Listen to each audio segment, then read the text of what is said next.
on yet again to another Take Your Freaks 212. I am your host, Carlos, and as always, we're here to talk to you about movies. Now, the hat indicates that this is a spoiler alert, so if you do not want this movie to be spoiled in any kind of way, detail-wise, or scenes, or dialogue, or so forth, watch the other video segment of this film, of this movie review, and it'll give you less information on that, but you will get your idea if you want to see it or not. Now, let's, again, spoiler alert. So let's talk about it. Prisoners. Prisoners. Woo! Prisoners. What do I got to say about Prisoners? This is one of those films. I'm just going to give you a quick story on this one.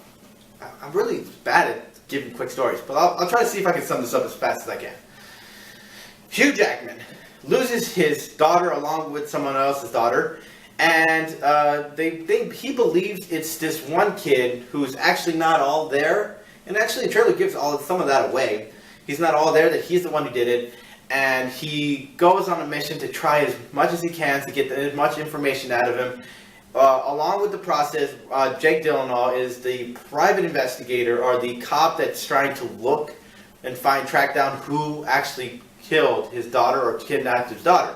So the whole mind-blowing twist of the whole thing is that Jake Gyllenhaal doesn't know that Hugh Jackman is doing it. Though he does have his suspicion here and there during the process of the film, he doesn't really know just officially yet. I will say that the drama between Hugh Jackman and Jake Gyllenhaal was riveting. They bounced off each other so perfectly. I love Hugh Jackman, but Jake Gyllenhaal really stole the film. His emotions, his interest, his intelligence, his wanting, his frustration, his obsession to want to. He's actually one of those type of guys in the film. He's known to be the guy who's never lost a case. So having to make himself do a film to be the guy who has to find his daughter and can't seem to find it can drive a man crazy. Hugh Jackman doing whatever it takes to torture the son of a gun who would even have any type of information whatsoever to his whereabouts of his kids was just mind-blowing. This movie was mystery, suspense, and thriller all together, wrapped up into the one little pretty little bow, and they decided to give you this movie of a lifetime with such anticipation. I will say that the ending was my favorite part. It had like an Inception mind-blowing twist to it that I was just like, oh my god, what happened? And you're thinking to yourself, I know a lot of people will be like, oh, I know what happened. But I don't.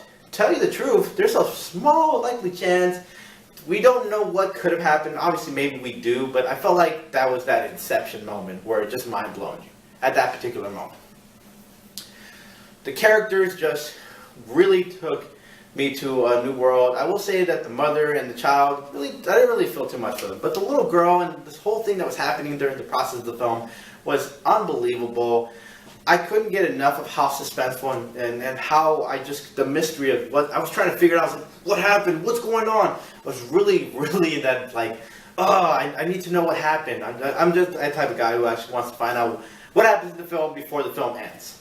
Because I feel like it's one of those challenges. I will say that probably a lot of people are annoyed by that, but I actually love figuring it out before it happens. So that way I can be like, I can't wait to see if I'm right. Anyways, budget-wise, let's see here. Let's see, the budget on this was $60 million, and the budget was $46 million, and it made $60 million. I really don't know what to say about that. It was okay, that's a good amount of money, a good chunk of change. I'm pretty sure the production wanted more than that. But the film, I guess, wasn't really that great marketed. And not only that, I feel like the trailer gave so much away where you couldn't just get too intrigued by it. I will say this though, it didn't give too much away where you never saw the ending coming. I will say that you never saw the ending coming. Other than that, it's one of those films that needs to be seen, anticipated, suspense. It's just such a dark and yet such a lightful film. Lightful, not delightful. Now, let's see here. As far as ratings-wise, Rotten Tomatoes rated this at an 82%. Okay.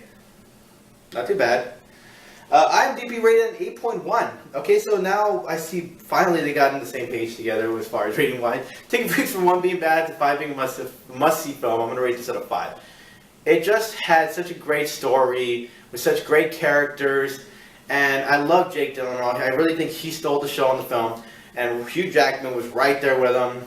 and I love the ending where it just mind blows you. I won't give that information away because, come on, giving that information away would really spoil the whole entire movie. And then what's the point? Anyways, if you have any questions, comments, or concerns, please wait at the end of the credits. There's some contact information where you can reach me to ask me about movies. Anyways, that's going to do it for us today, guys. Hope you guys enjoyed the show. Please subscribe or tell a friend. I hope to see you guys next time, okay? Peace.